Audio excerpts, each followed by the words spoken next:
Hello viewers, welcome to our YouTube channel Technical Board में आप सब लोग को स्वागत है।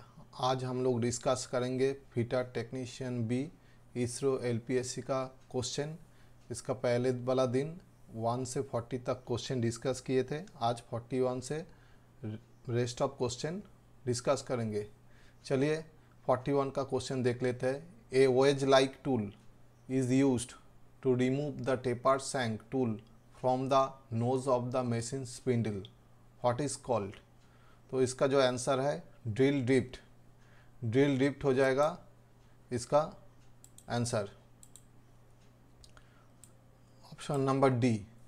ड्रिल चाक किस लिए यूज़ होता है? ड्रिल चाक यूज़ होता है ड्रिल बिट को माउंटिंग करने के लिए, ड्रिल चाक। और ड्रिल की यूज़ होता है ड्रिल चाक का लूज एंड टाइट करने के लिए ड्रिल की यूज़ होता है।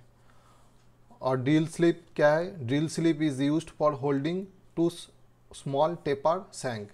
ड्रिल स्लिप होता है जो छोटा साइज का टेपर शैंक ड्रिल बिट होता है, उसको होल्ड करने के लिए ड्रिल स्लिप यूज़ किया जाता है। और ड्रिल सॉकेट यूज़ किया जाता है जो लार्ज साइज का टेपर शैंक ड्रिल होता है, उसके लिए ड्रिल सॉकेट यूज़ किया जाता है। तो 41 का आंसर हो जाएगा option number D. Next question, which one of the following designation does not denote the grade of file. इसमें से कौन सा ऑप्शन ग्रेड का अंडर में नहीं है? तो option number B, a fast cut. बाकी देख रहे हैं आप, bastard file, second cut file, smooth file, ये तीनों जो ऑप्शन है ए सी डी, ये ग्रेड का अंडर में है। तो ग्रेड क्या है? ग्रेड है 1 स्क्वायर सेंटीमीटर फाइल का जो फेस है, 1 स्क्वायर सेंटीमीटर का अंडर नंबर ऑफ टीथ, इसका ऊपर डिपेंड करके ग्रेड में डिवाइड किया जाता है। तो grade mostly rough file, bastard file, second cut file, smooth file, ये सब डिवाइडेशन का अंडर आता है। तो नेक्स्ट क्वेश्चन में हम लोग चले जाएंगे। Both sides of a flat bastard file have, flat bastard side का बोथ साइड में कौन सा काट रहता है? तो आंसर हो जाएगा डबल काट टीथ। फ्लैट बास्टर्ड फाइल का जो फेस है, फेस में डबल काट टीथ रहता है। तो सिंगल काट क्या है ना, फाइल का जो फेस है, फाइल का फेस में अगर 1 सेट टीथ रहेगा, इसको सिंगल कट बोला जाता है। तो सिंगल कट टीथ है, उसका एंगल कितना होता है? 60 डिग्री। ये जो एंगल होता है ये सिंगल कट में 60 डिग्री रहता है, 60 डिग्री रहता है। और double cut teeth, double cut क्या है? डबल कट ये जो 1 सेट है, इसका ऊपर भी और दूसरा एक सेट लगता है, सेट ऑफ टीथ इसको बोला जाता है। तो ये डबल कट टीथ हो गया। डबल कट टीथ का एंगल कितना रहता है? एक 70 डिग्री में रहता है, एक 70 डिग्री रहता है, और दूसरा है 51 डिग्री। 70 डिग्री वाला जो टीथ है उसको ओवर कट बोला जाता है, और 51 डिग्री वाला जो टीथ काट रहता है वो अप कट बोला जाता है। इसमें से भी क्वेश्चन आता है। तो चला जाता है हम लोग next question. Spot facing is done to, spot facing किस लिए किया जाता है? तो make surface flat so that the bolt head can take proper set on the surface. मतलब जो स्पॉट फेसिंग किया जाता है, बोल्ट का जो हेड सरफेस के ऊपर प्रॉपरली बैठाने के लिए स्पॉट फेसिंग किया जाता है। नेक्स्ट क्वेश्चन है 45। ए whole of 10 mm diameter is to be finished with a hand reamer. The hole size required for reaming should be, मतलब एक फिनिश्ड होल चाहिए 10 mm डायमीटर वाला, उसके लिए कितना रिमिंग ड्रिल साइज का ज़रूरत है वो निकलने के लिए बोला है। तो हम लोग जानते हैं RDS reamer drill size, RDS reamer drill size reamer drill size का मतलब, रिमर डील साइज क्या है? Reamer drill size equals to R S, reamer size minus under size plus over size, plus over size, ये है R D S, reamer drill size का formula. तो इसके ऊपर अगर वैल्यू पुट करूँगा, मेरा जो रिमर साइज फाइनल मांगा है वो 10 mm है और अंडर साइज 0.2 mm है, प्लस ओवर साइज कितना 0.05 mm है। तो इसमें से मेरे को निकल के आ जाएगा जो रिमर साइज 9.75 मिलीमीटर, 9.75 मिलीमीटर, ये हो जाएगा आंसर। ऑप्शन नंबर ए। 9.75 अगर ड्रिल करूँगा, उसके बाद रिमिंग ऑपरेशन करने के बाद फाइनली मेरा 10 mm डायमीटर मेरा होल प्रिपेयर हो जाएगा। नेक्स्ट क्वेश्चन है question number 45। The rate of feet during drilling depends on, मतलब जब फीट करूँगा, रेट ऑफ फीट किसके ऊपर, ड्रिलिंग ऑपरेशन का टाइम किसके ऊपर डिपेंड करता है? तो मेरा जो ऑप्शन है, option number D, all of the above. आप लोग देख पा रहे हैं किस टाइप का finish required, material of tool drill, material to be drilled, मतलब जब ड्रिलिंग ऑपरेशन होगा किसके ऊपर, कौन सा चीज़ के ऊपर मेरा फिट डिपेंड करता है। तो किस टाइप का फिनिशिंग ज़रूरत है उसके ऊपर भी, ड्रिल बिट का मटेरियल क्या है उसके ऊपर भी, और कौन सा मटेरियल के ऊपर ड्रिल कर रहा हूँ, मतलब यहाँ पे ऑप्शन नंबर डी हो जाएगा इसका आंसर। नेक्स्ट क्वेश्चन है 47। A warding file is nothing but, warding file क्या है? वर्डिंग फाइल है, वर्डिंग फाइल है flat file but thinner in thickness, ये हो गया ऑप्शन नंबर 3 इसका answer. Flat file but thinner in thickness, flat file ही होता है मगर उसका जो थिकनेस होता है वो थिनर होता है। Option number question number 48। What will happen if the job is loosely fitted between centres in cylindrical grinding? Cylindrical grinding में अगर जॉब को दोनों सेंटर का बीच में अगर लूज फिटेड होगा तो क्या होगा? तो the job will be out of round, job will be out of round, और the job will be thrown out. ये दोनों ऑप्शन सही है, मगर जिस क्वेश्चन में दोनों ऑप्शन रहेगा प्रायोरिटी के हिसाब से ऑप्शन नंबर ए हो जाएगा इसका आंसर। ठीक है। Question number 49। As per Indian standard the M grade of grinding wheel comes under the group, grinding wheel का एम ग्रेड कौन सा अंडर में आता है? ये जो 4 ऑप्शन दिया हुआ है इसमें कौन सा ग्रुप में आता है? तो मीडियम ग्रुप में आता है, option number B, medium group में आता है।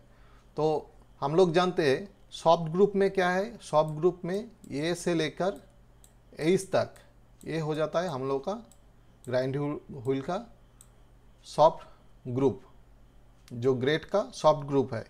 मीडियम क्या है? मीडियम होता है आई से पी तक, आई से लेकर पी तक, और हार्ड जो ग्रेड होता है वो क्यू से जेड तक, क्यू से जेड तक। ये हम लोग का हो गया ग्राइंडिंग व्हील का नंबर 3 टाइप का जो ग्रेड है, 3 टाइप का ग्रेड का ये वाला ग्रुप है, आप लोग याद रखिए। Number 50। Which one of the following remarks can adjust itself in case of slight misalignment when fitted on the tell stock, मतलब कौन सा टाइप का रिमार्क टेल स्टॉक में फिट करने के टाइम थोड़ा सा भी मिसअलाइनमेंट रहेगा मगर उसमें भी ऑपरेशन होगा। तो इसका आंसर हो जाएगा option number D, floating reamer. Floating reamer, तो फ्लोटिंग रिमर, पैरेलल रिमर क्या करता है? पैरेलल रिमर ये हम लोग का नॉर्मल जो रिमर होता है उसमें से पैरेलल रिमर होल को फिनिश करने के लिए यूज़ किया जाता है, पैरेलल रिमर। और टेपर रीमर क्या होता है? टेपर रीमर टेपर होल को टेपर ऑपरेशन व रिमिंग करने के लिए टेपर रीमर यूज़ किया जाता है। और एडजस्टेबल रीमर क्या करता है? एडजस्टेबल रीमर प्रिसाइजली एनलार्ज करता है। कोई भी एक होल रहेगा उसको प्रिसाइजली एनलार्ज करने के लिए एडजस्टेबल रीमर यूज़ किया जाता है। तो मेरा 50 का आंसर हो जाएगा option number D, floating reamer. 51, the pitch of a three start thread is divided is the lead divided by. तो मेरा ऑप्शन हो जाएगा 3। पिच मतलब क्या है? The distance between adjacent threads on A screw. Pitch मतलब मेरा ये एक थ्रेड है, ये क्रेस्ट से दूसरा क्रेस्ट का जो डिस्टेंस है इसको पिच बोला जाता है। और टीपीआई किसको बोला जाता है? टीथ पर इंच, इसको टीपीआई बोला जाता है। तो ऑप्शन नंबर 3 हो जाएगा इसका answer. 52, the pitch diameter of a screw thread is the. Pitch diameter screw thread का किसको डिपेंड करता है? क्या चीज़ है? Imaginary diameter of between the major and minor diameter of the thread. Pitch diameter क्या है? Imaginary diameter between the major and minor diameter of the thread. अर्थात थ्रेड का जो मेजर डायमीटर और माइनर डायमीटर रहता है, इन दोनों का बीच में एक इमेजिनरी डायमीटर को पिच डायमीटर बोला जाता है। पिच डायमीटर बोला जाता है।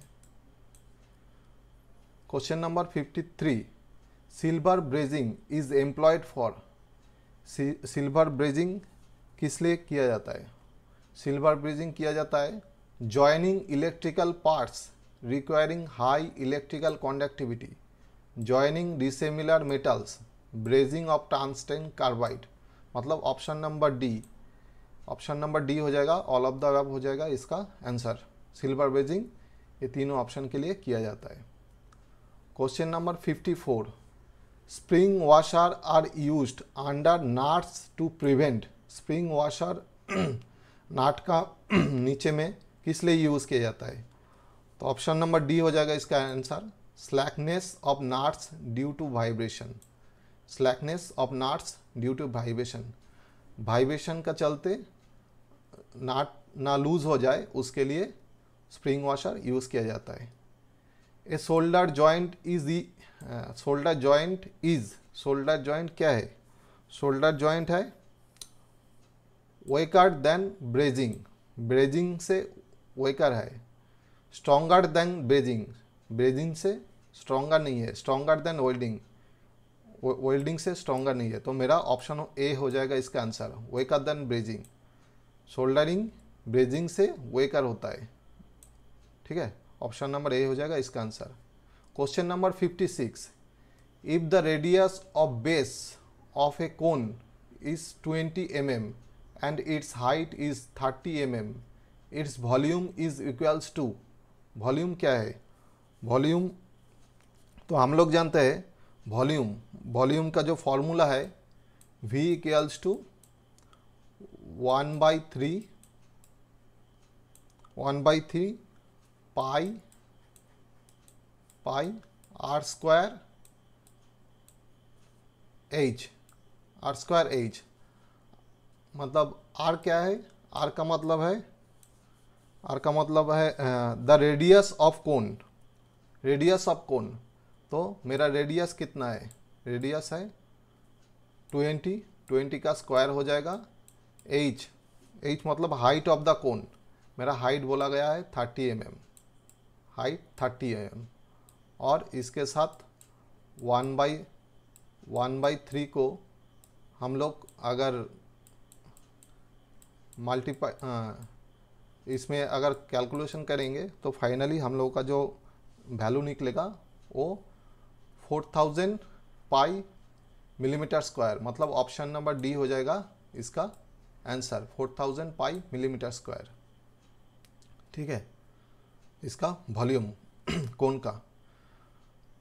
Question number 57, the module of the gear is 6 and the number of teeth in the gear is 24, the pitch circle diameter of the gear is, मतलब PCD पूछा है।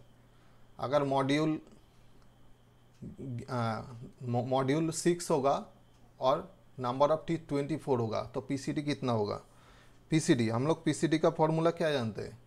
PCD का फॉर्मूला, PCD मतलब pitch circle diameter. Module मतलब क्या है, module मतलब है diameter by teeth, diameter by teeth. और D मतलब D equals to M module into teeth.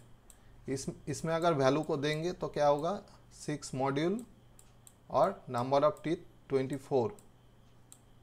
6 into 24 144 millimetre. मेरा जो पिच साइकिल डायमीटर PCD हो जाएगा 144, तो नंबर C हो जाएगा इसका आंसर। नेक्स्ट क्वेश्चन है, bearing are used for, bearing किस लिए यूज़ किया जाता है। तो supported and hold the shaft in a fixed position, मतलब कोई भी सैफ्ट को सपोर्ट करने के लिए और एक फिक्स्ड पोजीशन में होल्ड करने के लिए बियरिंग यूज़ किया जाता है। Allow the shaft to run freely, मतलब ये सैफ्ट को फ्रीली रन कराने के लिए बियरिंग यूज़ किया जाता है। Minimise the rubbing action, rubbing action घटाने के लिए, जो रबिंग एक्शन होता है उसको घटाने के लिए भी बियरिंग यूज़ किया जाता है। मतलब all of the above, option number D हो जाएगा मेरा answer. Bearing is used for all of the above. Question number 59, A gear is used, a gear is used between the driver and driven gears for changing the direction of rotation of driven gear is called मतलब driver, sorry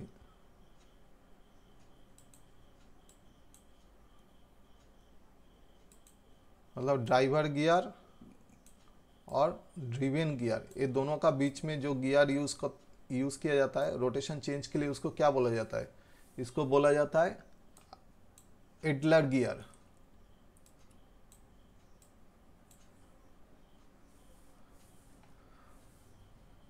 question number 60, the difference between the high limit and low limit is called, high limit और low limit का difference को clearance tolerance बोला जाता है, tolerance बोला जाता है। Question number 61, the maximum clearance between the hole dia 25 plus 0.021 minus 0.000 and the shaft 30 minus में दिया हुआ है 0.110 और एक माइनस 0.143, तो इसका क्लियरेंस कितना होगा, मैक्सिमम क्लियरेंस। मैक्सिमम क्लियरेंस का फॉर्मूला क्या है, maximum clearance hole plus maximum hole size, maximum hole size plus आपका मिनिमम सैफ्ट साइज, तो यहाँ पे 0.021 प्लस 0.143, ये दोनों ऐड करने से मेरा वैल्यू जो आ जाएगा ए वाला, ऑप्शन नंबर ए 0.164, ये हो जाएगा मेरा answer. Next question, best example for a driving fit is, driving fit का बेस्ट एग्जाम्पल क्या है। Ball bearing on the shaft, tyre on the rail wheel, pulley with key on the shaft, cart rim on the wooden wheel. Option number D हो जाएगा इसका answer. Best example for a driving feet is kart rim on the wooden wheel. Question number 63. A gearbox shaft is fitted with bearing specified as 28G by G7, 28.7 by G6. What is the type of fit? मतलब ये 28.7 by G6 ये कौन सा type का fit है, ये कौन सा टाइप का फिट है? तो ये क्लियरेंस फिट है, ठीक है।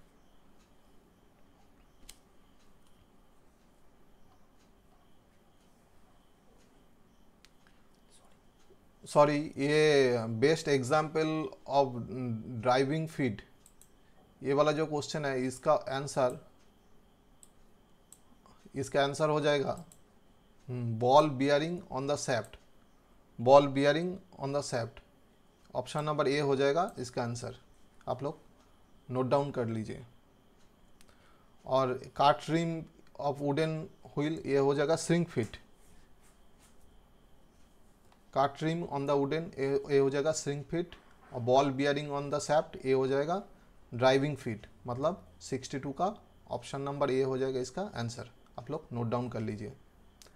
तो हम लोग का नेक्स्ट क्वेश्चन है 64। ए प्रोडक्ट की is said to have the quality, इसका ऑप्शन नंबर ए हो जाएगा answer its shape and dimension are within limits. मतलब a product is said to have the quality, इसका आंसर हो जाएगा its shape and dimension are with limits.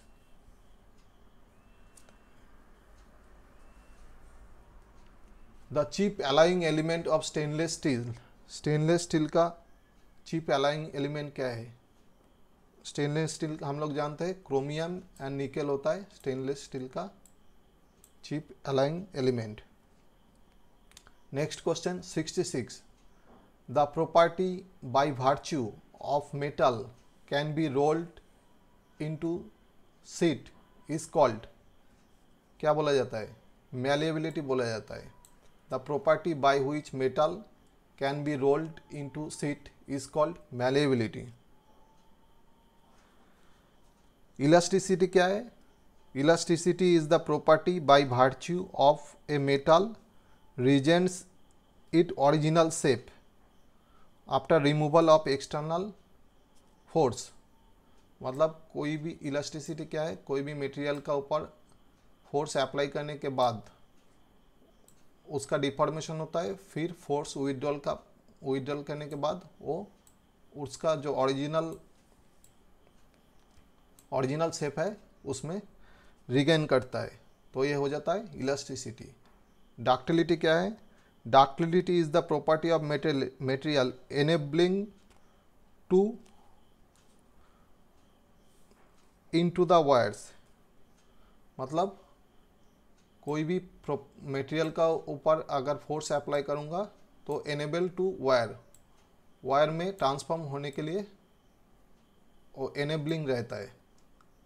और tenacity क्या है? Tenacity a material ability to resist breaking और being deformation when subjected to stress और force, ये हो जाता है टेनासिटी। Question number 67। 67 क्या है? Main allowing element of high speed steel. High speed steel का मेन अलाउइंग एलिमेंट क्या है? हाई स्पीड स्टील का मेन अलाउइंग एलिमेंट टंगस्टेन। टंगस्टेन कितना परसेंटेज रहता है? टंगस्टेन रहता है 12 से 20% तक टंगस्टेन रहता है। और क्रोमियम 4% रहता है, क्रोमियम हाई स्पीड स्टील में। और वैनेडियम 1 से 5% रहता है, वैनेडियम हाई स्पीड स्टील में, ठीक है। Next question, which one of the following metal is corrosion resistance. Corrosion resistance ये चार ऑप्शन में से कौन सा है, aluminium, tin, copper, mild steel. तो क्रोशन रेजिस्टेंस मटेरियल हो जाता है टीन। ऑप्शन नंबर बी हो जाएगा इसका answer. Question number 69, one component of C50 steel is heated to 830 degree centigrade, soaked at this temperature for some time and then quenched in oil. Again it is heated 600 degree centigrade and quenched in oil. Name this process of heat treatment. Heat treatment का process, heat treatment का जो process है उसमें क्या होता है, एक component है C50, वो पहले 830 डिग्री सेंटीग्रेड में हीटिंग किया जाता है, फिर सॉकिंग किया जाता है, उसके बाद क्वेंचिंग किया जाता है ऑयल में, देन इसको फिर रीहीट किया जाता है 600 डिग्री सेंटीग्रेड में, फिर इसको क्वेंचिंग किया जाता है ऑयल में। ये प्रोसेस को क्या बोला जाता है, ये प्रोसेस को बोला जाता है हार्डनिंग एंड टेम्परिंग। इसमें पहले 830 डिग्री सेंटीग्रेड में हार्डनिंग किया है, फिर टेम्परिंग करने के लिए हीटिंग किया है 600 डिग्री सेंटीग्रेड। तो hardening and tempering, option number C हो जाएगा इसका answer. Question number 70, question number 70, cast iron can not be forged because it has the property of brittleness. Cast iron का ब्रिटलनेस प्रॉपर्टी के वजह से ये फोर्जिंग नहीं किया जाता है। The maximum forging temperature for the high carbon steel, high carbon steel का मैक्सिमम फोर्जिंग टेम्परेचर कितना, option number D 1150 degree centigrade. High carbon steel का maximum forging temperature. Low carbon steel का कितना, मिनिमम लो carbon steel का होता है minimum 750, 750 से लेकर 1300 डिग्री सेंटीग्रेड। और माइल्ड स्टील का maximum 1300 degree centigrade. Mild steel का MS मैक्सिमम 1300 डिग्री सेंटीग्रेड में फोर्जिंग किया जाता है। ठीक है। Question number 72, which among the following type of joint is used in which the end of sheet is placed over the end of another sheet and joined together। मतलब एक seat रखा हुआ है, उसका ऊपर उसका जो एंड है वो दूसरा एक सीट का एंड का ऊपर जॉइनिंग करने के लिए रखा जाता है। इस टाइप का जो जॉइनिंग प्रोसेस है उसको कौन सा प्रोसेस बोला जाता है, उसको कौन सा प्रोसेस बोला जाता है, उसको लैप जॉइंट बोला जाता है। एक के ऊपर एक सीट के ऊपर दूसरा seat. Question number 73, the position in which it is easiest to weld. मतलब ये जो चारों ऑप्शन दिया हुआ है, फ्लैट, वर्टिकल, हॉरिजॉन्टल, ओवरहेड, ये चारों ऑप्शन, चारों पोजीशन में से कौन सा पोजीशन में वेल्डिंग करने का सबसे ज़्यादा सुविधा होता है, मतलब इजीएस्ट होता है। तो option number A, flat position में वेल्डिंग करने का सुविधा सबसे ज़्यादा होता है।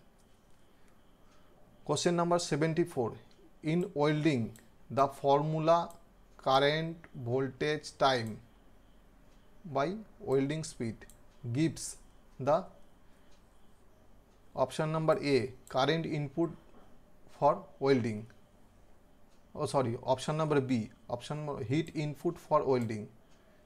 Welding in welding formula current voltage time gives the heat input for welding. Option number B हो जाएगा इसका answer. Question number 75, which one of the following is used to hold a cylindrical rough casting for turning operation. Turning operation में एक cylindrical rough casting hold करने के लिए क्या use किया जाता है, तो इसका आंसर हो जाएगा ऑप्शन नंबर बी, फोर्जा चाक। फोर्जा चाक यूज़ किया जाता है, तो इसको इंडिपेंडेंट चाक भी बोला जाता है, फोर्जा चाक को। और थ्रीजा चाक किस लिए यूज़ किया जाता है, सिलेंड्रिकल और हेक्सागोनल। थ्रीजा चाक यूज़ किया जाता है सिलेंड्रिकल और हेक्सागोनल जॉब होल्डिंग करने के लिए, वर्क पीस होल्डिंग करने के लिए। और कॉलेट चाक यूज़ किया जाता है जो रिमा, ड्रिल, टैप ये सब टूल को होल्ड करने के लिए कॉलेट चाक यूज़ किया जाता है। और मैग्नेटिक चाक यूज़ किया जाता है ड्रिलिंग, मिलिंग, ग्राइंडिंग ये सब ऑपरेशन के टाइम वर्क पीस को, फेरस वर्क पीस को होल्ड करने के लिए मैग्नेटिक चाक यूज़ किया जाता है। ठीक है, तो 75 का ऑप्शन नंबर बी हो जाएगा इसका आंसर। बाकी सब रिलेटेड आंसर भी मैं बोल दिया हूँ, क्वेश्चन एग्जाम में आता है। Question number 76, lathe bed is made of. Lathe bed किससे बना हुआ रहता है? तो लेद बेड बना हुआ रहता है कास्ट आयरन से। लेद बेड बना हुआ रहता है, ऑप्शन नंबर बी हो जाएगा answer. Question number 77, which one of the following types of chips is found while turning cast iron. Cast iron को टर्निंग करने के टाइम किस टाइप का चिप प्रोड्यूस होता है? Long curly chip, segmental chip, I shape chip, spiral chip. Option number B segmental chip produce होता है cast iron turning करने के टाइम। और long curly chips ductile material को टर्निंग करने के टाइम, मशीनिंग करने के time long curly chip produce होता है। और स्पाइरल चिप प्रोड्यूस होता है जब लो कार्बन स्टील मशीनिंग करते हैं, तब स्पाइरल चिप प्रोड्यूस होता है। Next question, which one of the following angle in the lathe tool helps for easy flow of chips? तो which one of the following angle in the lathe tool helps for easy flow of chips? मतलब tool का कौन सा angle chip को easily flow करने के लिए help करता है? तो टॉप रेक एंगल, टूल का जो टॉप रेक एंगल होता है वो चिप को इजीली फ्लो करवाने के लिए यूज़ किया जाता है। तो ऑप्शन नंबर सी हो जाएगा इसका answer. Next question, the tensile stress is the tensile load divided by cross sectional area of the work piece. Option number B हो जाएगा इसका answer. Question number 80, what is the necessity of the root gap between the joining parts in arc welding. मतलब root gap, दोनों plate है, plate का जो root gap होता है वो उसका ज़रूरत क्या है, नेसेसिटी क्या है? उसका नेसेसिटी हो जाएगा for fuse metal penetration till the bottom of the job, till the bottom of the joint. मतलब ये जो प्लेट है जब वेल्डिंग करेंगे उसका जो मटेरियल फ्यूज्ड होके मेल्ट होके उसका एकदम बॉटम तक फिल करने के लिए मेरा ये रूट गैप का ज़रूरत पड़ता है। तो ऑप्शन नंबर डी हो जाएगा इसका आंसर। तो ये हो गया फिटर टेक्नीशियन बी का नंबर 80 तक क्वेश्चन आज हम लोग डिस्कस किए। ये वीडियो आपको कैसा लगा कमेंट बॉक्स में कमेंट करके ज़रूर बोलिए। Thank you for watching.